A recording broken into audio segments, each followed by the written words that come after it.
Hello, everyone. Good morning. My name is Aishwarya. I'm an Associate Director and Head of Client Engagements at Zinnov. It's my pleasure to welcome you all to today's session on how state policies aim to shape the next chapter of GCC growth in India. As we know, the India GCC story has been one of the remarkable scale and transformation journey. From being efficiency and cost driven centers, GCCs today are at the heart of global innovation and enterprise value. We have over 1,700 GCCs in India today, and the projection of crossing around 2,200 by 2030. This sector has become a critical pillar in India's economic and technology landscape. This growth has not been just enabled by talent and infrastructure, but increasingly by the progressive state policies. States such as Karnataka, Tamil Nadu, Uttar Pradesh, Gujarat are stepping up with dedicated GCC policies, offering comprehensive incentives, enabling the tier 2 hubs, and prioritizing skilling to create long term ecosystems. In today's discussion, we will deep dive into the evolving state frameworks, evaluate their effectiveness, and reflect on what more can be done to accelerate the India's journey on the global hub for GCCs. Before we get started, let me quickly walk you through today's agenda that we have planned for you today. I'll begin with the welcome note and introduction about Zinnov as an organization, and then my colleague Shrey Kuyani will do a deep dive into the key state policies across Karnataka, Uttar Pradesh, Tamil Nadu, and Gujarat. We will then open the floor for an interactive discussion with you all to reflect on the effectiveness of these policies, share your experience, and explore the recommendation from your end as well. Finally, I'll return back again with some closing remarks to tie everything together. So let's get started with the session. For those of you who are new to Zinnov, Zinnov is a 23-year-old management consulting firm, dual headquartered in Bangalore and New York, with a presence across 10 global offices, including a recent expansion into Europe with our new London office. We have carved a niche for ourselves by helping global enterprises in their globalization journey. We have our structured, stage-gated approach enables enterprises to achieve global excellences across the life cycle, from building and scaling global teams to driving transformation and value creation in the next orbit of growth. We have also closely worked with the mid-market and mega capability centers as well on their evolution journey, ensuring they continuously deliver strategic impact to their global headquarters. We also have a business unit that supports the service providers of the world. Today, we are a team of close to 500 odd professionals across the globe, and we proudly partner with the Fortune 10 to Fortune 500 organization. The way we have structured our engagement model is through our proprietary Build, Operate, Transform framework, or the BOT as we call it.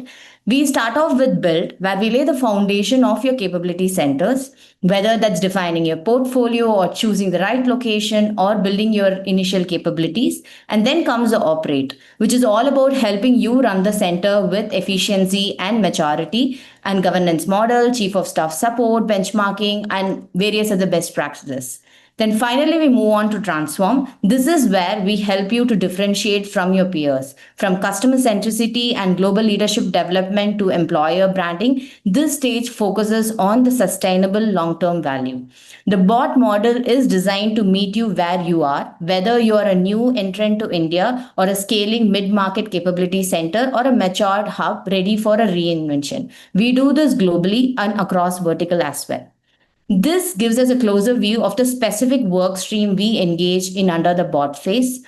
In the build phase, as you can see, we partner with you to define the right portfolio transition, select in terms of the high potential location, and establish the sourcing strategy that balance agility and scale for your organization. And this is where we anchor the foundation and calibrate what success look like on your globalization journey. In the operate phase, we embed the governance mechanism to run your center efficiently, which you can see in the screen in terms of your chief of staff model, maturity assessment, vendor framework, and in terms of continuous operations benchmarking. The focus here is to drive operational excellence at scale. Then is the transform phase, which is all about unlocking long-term strategic value. How do you build global leaders from India? How do you design a compelling employer brand? What is your product strategy? How do you collaborate with startups or universities to fuel innovation? And finally, we have productized this entire lifecycle support through our GCC Accelerator platform, a digital offering that bundles a knowledge assets community access, thought leadership, and consulting hours into one seamless experience. It stays relevant across the majority of your capability center and has been continuously used across by our global HR, CIOs, CTOs, stakeholders across our partner ecosystem to drive measurable value. The GCC platform is an annual subscription membership to help GCC drive value out of their center. We provide insights in the form of reports and events such as today that you're seeing. We run anywhere between 70 to 80 events in a year, and as well as a consulting hours with a dedicated account manager support for the 12 months time period. We have close to 200 plus full-time member organization that are part of the platform currently. Just before we move into Shrey's session, I would like to share this QR code and probably pause for 10 seconds. Please go ahead and scan it. I'll take some few seconds here. It will take you straight to some of our exclusive perspective, which we have put together through our GCC platform. Great. To kick off the core discussion, I would like to invite my colleague Shrey, who will walk us through the evolving state level GCC policies and the opportunities they present. Over to you, Shrey. Thank you. Good morning, everyone. I'm Shrey Gulyani, a consultant with the GE practice at Zinnov. I'm really glad to be here with all of you today, and I'm looking forward to walking you through how state policies are shaping the next chapter of GCC growth in India. But let me start with the big picture. India has always been on the GCC radar, but today we are not just a location, we are the global hub. The, the numbers on the slide tell us a powerful story. From 1,700 GCCs in 2024, we are heading towards 2,200 by 2030. That's not just growth, that's momentum. And it's not only about the companies. Look at the units, numbers rising from just under 3,000 to over 4,300. That tells us companies aren't just entering India, they're doubling down. They're opening second and even third centers. Then there's talent. By 2030, we'll have 2.5 million people working in GCCs in India. But why is this happening? Primarily because of three drivers. Cost efficiency. Yes, India is still competitive. Second, technology infrastructure. It's true that our digital backbone is solid.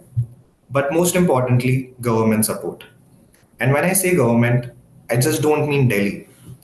It's the states that are really stepping up. That's why we are here today, because the next chapter of India's GCC story isn't being written at the national level. It's a state-driven story. Which brings me to the next slide. Who is shaping this story? For today, we have shortlisted 4 key policies: Karnataka, Uttar Pradesh, Gujarat, and Tamil Nadu. But why these 4? Because they represent 4 very different approaches. Karnataka is the anchor, mature, established, but still innovating. Uttar Pradesh is the aggressive challenger, scaling fast with subsidies. Gujarat is the foundation builder, small base, but putting in strong architecture. And Tamil Nadu is the specialist, playing to its academic strengths. Together, they give us a lens into how India's GCC map is being reshaped. So let's just start with Karnataka, the state which built this industry. With 880 plus GCCs now, Karnataka has always been the beating heart of India's GCC story. Bangalore alone has the largest concentration of GCCs in India. But here's the thing. The new Karnataka GCC policy doesn't just sit back on Bangaluru's success. The policy is very deliberate. It's about spreading growth to Mysuru, Bangalore, Hubballi, and other tier 2 locations.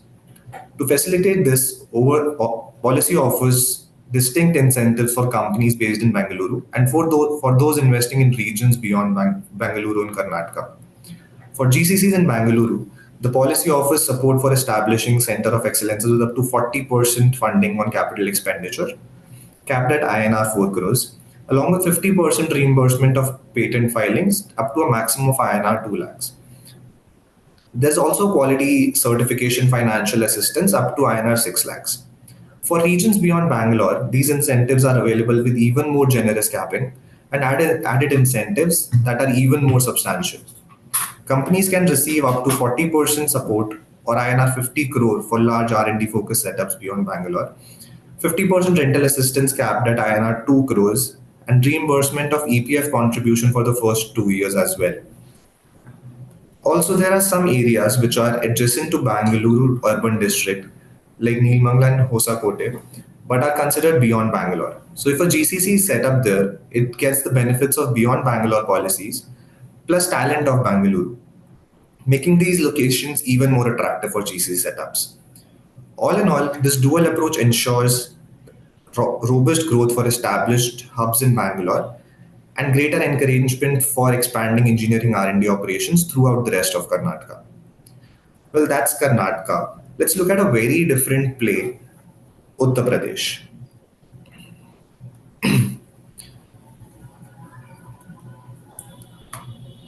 Uttar Pradesh might surprise some of you. With 90 plus GCCs already in place, it's quietly becoming one of the fastest growing hubs. But what makes UP stand out is the sheer aggressiveness of its policy.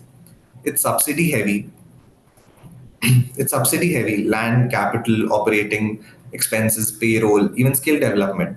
They have covered every angle. The intent is clear here. Lower the barrier to entry and make it irresistible for companies to set up their centers. And importantly, it isn't just about Noida and Ghaziabad anymore. The policy explicitly names Bundelkhand and Purvanchal, regions that were never a part of GCC conversations. The key highlights of this policy are a comprehensive set of subsidies and exemptions aimed at fostering GCCs in UP.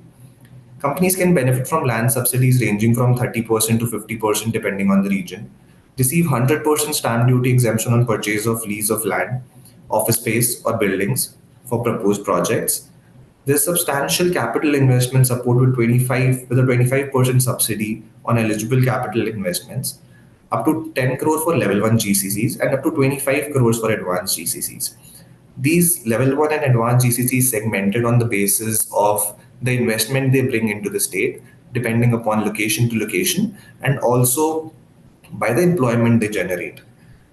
Also, there is an operating expense subsidized at 20% with generous caps of 40 crores per year for level 1 and 80 crore for advanced GCCs over 5 years. Firms can also avail payroll subsidies up to rupees 1.2 lakh per employee annually and 1.8 lakh for women, SC/ST, transgender, and elderly population, with the annual limit of 20 crores for 3 years. Additionally, there's a skill development subsidy of rupees 50,000 per employee or 50% of the training cost for up to 500 employees, capped at 50 lakh annually for 3 years. So what does this mean? If Karnataka is a safe bet for depth, UP is the bold bet for speed and competitiveness. One can ramp up quickly, take advantage of subsidies, and be the first mover in the new corridors.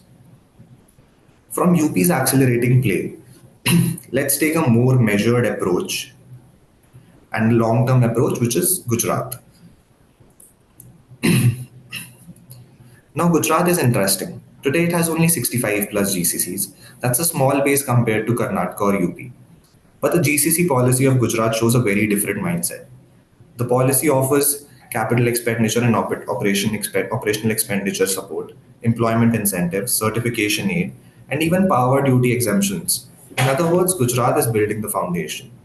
The key highlight of this policy are robust incentives supporting GCCs in Gujarat.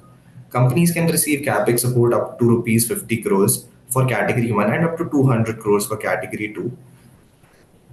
The OPEX support with up to 15% of annual expense reimbursed, capped at INR 20 CR for category 1 and 40 crores for category 2. Includes separate caps for bandwidth and cloud rentals, which is at 35%. Employment generation is encouraged with incentives granting 50% of 1 month CTC for newly hired local staff, retained for a year, up to rupees 50,000 for males and rupees 60,000 for female employees. They also offer EPF reimbursement for 5 years, offering 100% reimbursement for female employees and 75% for males, capped at 12% of basic salary plus allowance. Quality certification fees are reimbursed up to 80%, up to rupees 10 lakh for 5 years, 5 certifications throughout the policy. Finally, there is also electricity duty incentives that ensures 100% reimbursement of electricity duty paid for 5 years from the start of operations or in principal approval, whichever is the later one. Gujarat knows that it can't compete on volume today, but it's putting in scaffolding in place so that in 5-10 years it can compete on fundamentals. It's the same playbook Gujarat used in manufacturing and exports. Build the base, attract investments, and scale from there. From Gujarat's foundation play, let's look at the states that are playing a very different game. Tamil Nadu. Tamil Nadu has always been strong on education, industrial depth, and a disciplined workforce. The Tamil Nadu GCC policy builds on those strengths. It emphasizes employment incentives and launched a easy bureaucratic process for GCCs. The idea is clear: don't just grow in numbers, grow in capabilities. The key highlight of this policy are direct financial incentives and streamlined regulatory processes for GCCs in Tamil Nadu. The state provides payroll subsidy for new high paying jobs, specifically for positions with salaries above 1 lakh per month, offering 30% subsidy in the first year, 20% in the second year, and 10% in the following third year. Another key highlight remains the GCC One portal, a single unified window clearance system that consolidates all regulatory approvals, leading to faster setup and reduced bureaucratic delays for businesses. Tamil Nadu, like Karnataka, is also promoting GCCs to expand beyond Chennai. So that helps with both cost and talent diversification. Next, we have one of the states which has been the hub for GCCs, but as of now doesn't have a GCC policy. It's Telangana. Unlike Karnataka or Uttar Pradesh, Gujarat, or Tamil Nadu, as we talked about, Telangana does not have a GCC specific policy. But that hasn't slowed its momentum. With 350 plus GCCs already present, employing over 238,000 people, Hyderabad is firmly one of the strongest GCC hubs in the country. In fact, about 84% of these centers are multifunctional units, which shows how mature and diverse the ecosystem already is. So, how does Telangana stay attractive without a dedicated GCC framework? The answer lies in its IT policies and adjoining policies. While it isn't written with GCCs in mind, several of its provisions naturally extend benefit to GCC operations. For example, GCCs engaged in innovation can access R&D grant, which is reimbursement of 10% of R&D expenses or 2% of annual turnover, or INR 5 lakhs, whichever is the lesser one. That gives a boost to product and engineering focus centers. There's also patent filing support up to INR 5 lakh for Indian patents and INR 10 lakhs for international patents, which help GCCs that are moving up the curve into IP generation. On the talent side, Telangana is promoting the hiring of specialized researcher PhDs by providing monthly stipend of 25,000 for top PhD students in IT-related disciplines for 2 years. Operationally, GCCs can take advantage of power incentives at industrial tariff rates and even reimbursement of retrofitting costs up to INR 10 lakh for energy efficient upgrades. And on the setup side, there's a stamp duty reimbursement, 100% on the first transaction and 50% on the second, which lowers the cost of establishing or expanding facilities. Finally, the ID policy also encourages tier 2 expansion, municipal tax reimbursement for the first 3 years, and recruitment assistance of INR 20,000 per hire create an incentive for companies to look beyond Hyderabad. So the way to think about Telangana is it doesn't have a policy built specifically for GCCs yet, but can still draw meaningful value from several clauses of IT policies and other adjoining policies. Combine that with Hyderabad's deep talent base, for instance. The deep talent base, established ecosystem, and cost competitiveness, and the city continues to be a natural magnet for GCC growth. Not that we have looked at all these states, let's take a step back and look at the larger picture. When we put all these states side by side, some clear trends emerge. First, GCCs are now seen as strategic industries. Every one of these states has a dedicated GCC policy or has benefits for GCC at least. And that's a huge step change from the past. Second, policies are moving from basic support to full enablement. It's not just about tax breaks anymore. It's subsidies across capex, opex, payrolls, scaling, and even certification for that matter. Third, tier 2 expansion is deliberate. Karnataka names Mysuru, Mangaluru.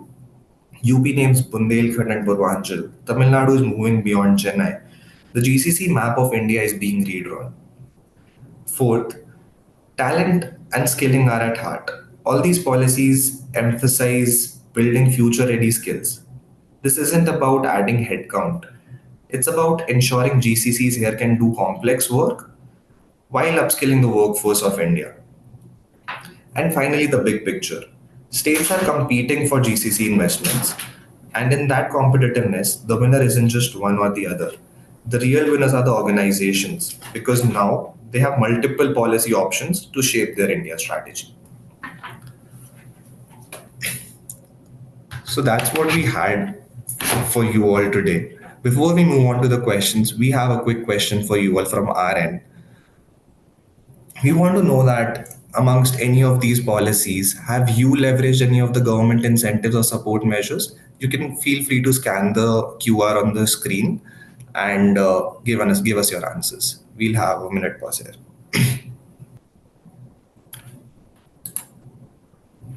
Moving on to the answers, we see that 81% of the audience hasn't leveraged any of these government incentives or support measures, while 19% say that they have. Which brings us to our next question. Yeah, I think before that, Shrey, you can probably project the slide. I think there are a few questions that we can take before we have the open-ended discussion, right? I think one of the questions that we have got is in terms of is there a state policy available from Zinnov for all the states from Vijay? So Vijay, just answer your question. Yes, we do have it, but with the interest of time, we try to cover the states that are quite of interest to a lot of the GCC centers at this point in time. But feel free to reach out to us separately. We can share an excerpts in terms of what's happening with each of the states as well. There's also a question from Sujit in terms of the Beyond Bengaluru initiative. So I think we have the Catalyst initiative that was launched in 2025, which is also another question that one of the stakeholder has asked.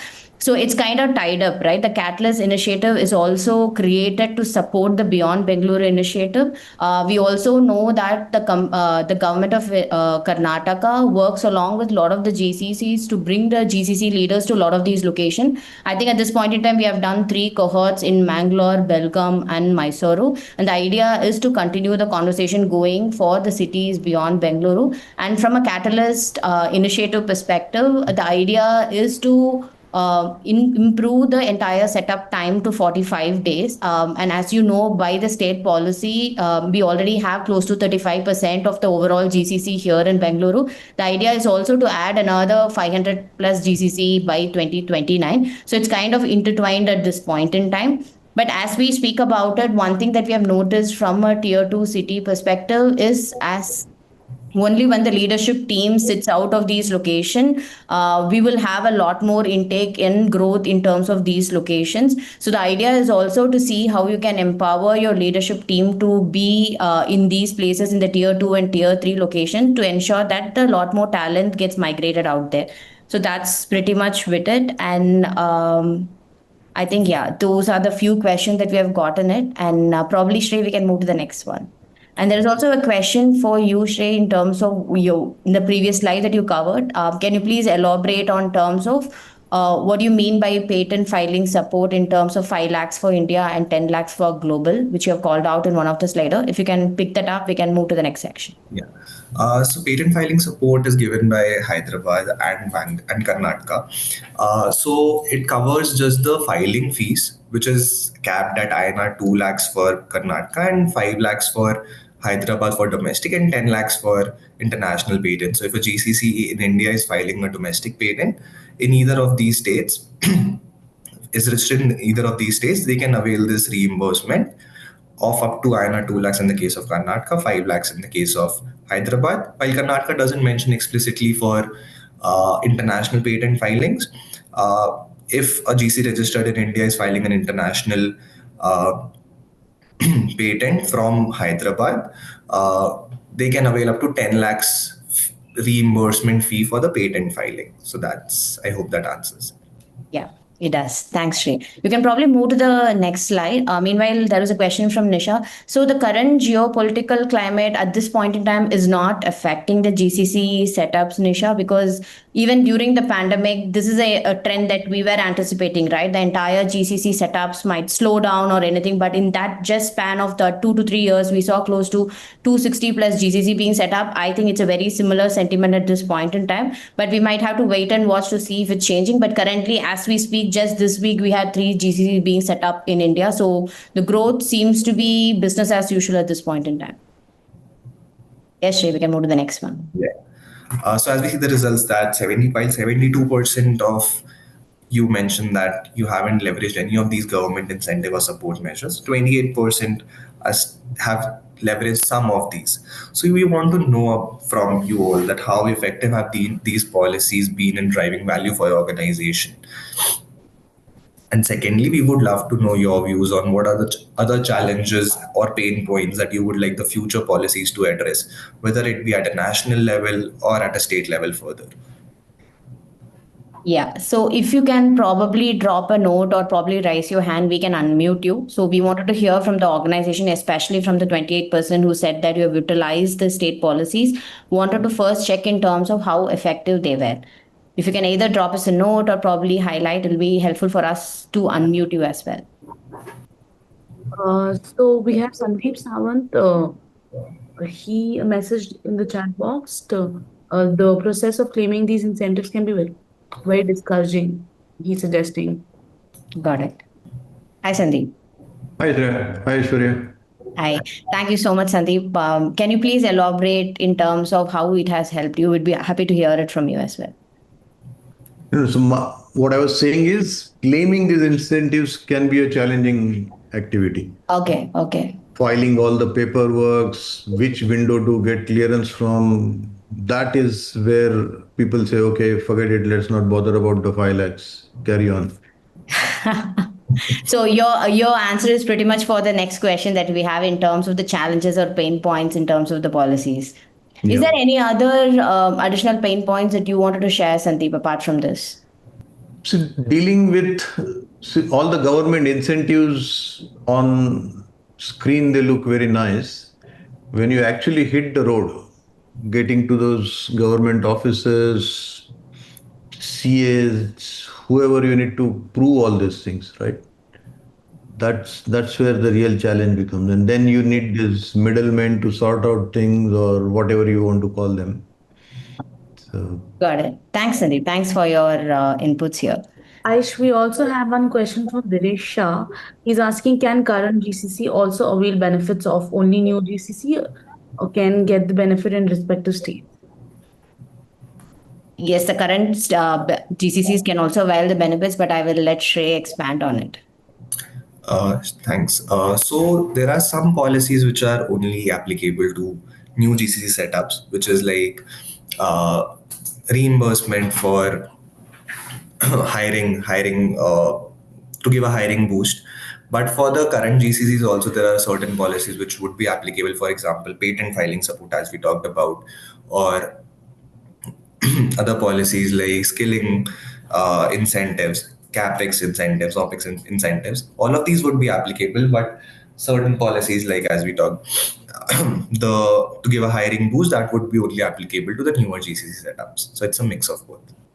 We also have a question from Dinesh Nanani. Most GCCs are global and would tend to tap the talent across India, but state policies would encourage local employment for some subsidies. How do we bridge this gap? It's true that all the state policies are encouraging. Yeah.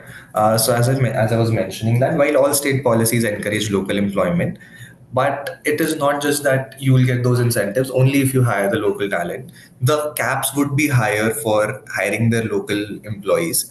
For example, in the state of UP specifically, there are incentives where you can avail benefits for hiring talent in general, whereas the caps are even higher for hiring local talent. So obviously, states are promoting their local employment, but by the side, they're not demotivating GCCs to not hire talent from other states. It's just that to encourage local employment, the caps are kept at a higher level for local employment. Yeah, I can also see another interesting question in terms of the cross collaboration of GCC policy across state. Just to answer the question, at this point in time, we don't have a formal multi-state GCC policy in terms of the collaboration across the states. But what do we see is some early signs of coordination via the digital platform. The central government is actually exploring in terms of creating a common portal that allows the GCC to access approvals across states a lot more seamlessly, and it's easier for them to work. While this seems to be promising, actually this still remains in the discussion rather than in the full scale of execution at this point in time. The entire idea of the national GCC policy framework is also to streamline the investment infrastructure and so on and so forth. But it's at the very nascent stage. We are also, Zinnov as an organization, especially PARI, is also working very closely with the government to see how we can make it a lot more seamless at this point in time. Anything else you want to add, Shrey, to that?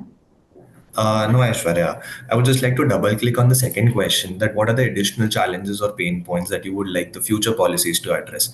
As Aishwarya mentioned that there would be a policy coming up regarding the national GCC policy. So there are some pain points which we believe can only be solved at a national level. For example, increase in R&D tax rebates, or even easing the transfer pricing, which is a dire issue for everybody. So if you have any other challenges that you would want to be addressed by the government, feel free to share that. We have another question from Karthik Subramaniam. He's asking, are states considering scaling the overall local infrastructure as well to support and elevate the GCCs? The locations mentioned already have the necessary infra to reach the GCC scale. Simon, your voice broke Yeah, off. we can't hear you clearly, sir. Sorry. We have a question from Karthik Subramaniam. He is asking, are states considering scaling the overall local infrastructure as well to support and elevate the GCCs? And the locations already mentioned have the necessary infra to reach the GCC scale. This is also a question. Okay. So yes, the states are considering uplifting the infrastructure, not just limiting it to tier one hubs, for example, Ahmedabad in Gujarat or Bangalore in Karnataka. They are moving beyond tier one cities to tier two cities and creating specialized hubs for GCCs to operate. For example, Telangana already has a T hub which offers premier computing facilities for GCCs to conduct high-end R&D work. So those kind of facilities are being built up to offer GCCs the plug and play facility for the high-end work they can perform in India. I think there are a few questions on the Andhra Telangana GCC policy as well. We can talk on few of the pointers, but we do have a detailed slides around it separately. Feel free to reach out to us. We're happy to share that off. Currently, what we are seeing is that just in the span of the last 1 year, there are 70 plus GCCs being installed just from a Telangana perspective. And the aim is to reach up to 100 plus GCCs by the year of 25-26 and almost double to 250 by 2030 is what the entire government aiming at. Currently, the GCCs are focusing into the AI, quantum, cloud, medtech, and biotech. It's almost like any pharma healthcare organization. They prefer that entire belt because your peer ecosystem is also out there, is what we are seeing in. There is also the Telangana policy handbook that's been released in association with NASSCOM, which has outlined a lot of the details in terms of the best practices, in terms of setting up the centers and as well as scaling out there as well. And I think Shrey also talked about T-Hub and other global hubs being set up there. The idea is also to make it into a 250 billion ecosystem by the year of 2030 or 2035. That's a few of the highlights. Shrey, anything else you want to add? No, Aishwarya, it looks exhaustive. To answer your question, Viresh, yes, we do provide business services in terms of the GCCs to get the right benefits as well. Feel free to reach out to us separately. We're happy to support you in whatever way we can. We have a question from Akhilesh. He is asking, can you elaborate on Telangana IT policy incentives from the POV of companies wanting to set up GCCs with the current IT corridor instead of moving towards the grid regions? Simon, your voice again broke off a little. Can you One please second. Am I audible now? Yeah, you're audible now. Yes. So we have a question from Akhilesh Mahadevan. He's asking, can you elaborate on Telangana IT policy incentives from the POV of companies wanting to set up GCCs within the current IT corridor instead of moving towards the grid regions? Okay. So, as Telangana's policy is not a GCC specific policy, there are no major setting up benefits available as of now. It is more on the lines of stamp duty expansion, exemption or reimbursement. But as soon as a new GCC policy rolls up, we believe that it would be very exhaustive in the sense of attracting GCCs to set up their centers. Got it. Just adding few more to it, what they have done through the Hyderabad IT corridor is that in terms of getting a 15-day approval cycle so that there's no longer approval process like the way we used to have it, and like the usual benefits that you get from any of the cities in terms of the SEZ tax exemption, and also in terms of setting up of more IT, advanced IT parks, SEZs and innovations and other things around the high-tech city belt is also something that we are seeing in. But everything is at a very nascent stage at this point in time. But whatever the primitive policies or the incentives that you get it through other state frameworks is pretty much similar to what the IT corridor policy as well. Great. I think with the interest of time, because few of the questions are kind of repetitive, but feel free to reach out to us to events@zinnov.com or insights@zinnov.com. We are happy to have this conversation going. I think few themes that stood out in our discussion and in the presentation that Shrey did, GCCs are now positioned as a strategic growth engines and at par with the manufacturer IT. Tier 2 cities are emerging as the new frontier, unlocking the talent beyond the metro cities that we know. And most importantly, policies are shifting from being just a support operation to being a true enabler to ensure sustainability and as well as competitiveness in the long run. And at Zinnov, at least we believe that this alignment between the government, industry, and talent will be a cornerstone for India's continued global leadership in the GCC landscape itself. And on that note, I would like to sincerely thank all of you for your time, your perspectives, and the energy that you brought into the discussion. Thank you, Shrey. We look forward to continuing this dialogue and partnering with you in this shaping this exciting journey ahead. Thank you so much for your time. Have a great day ahead.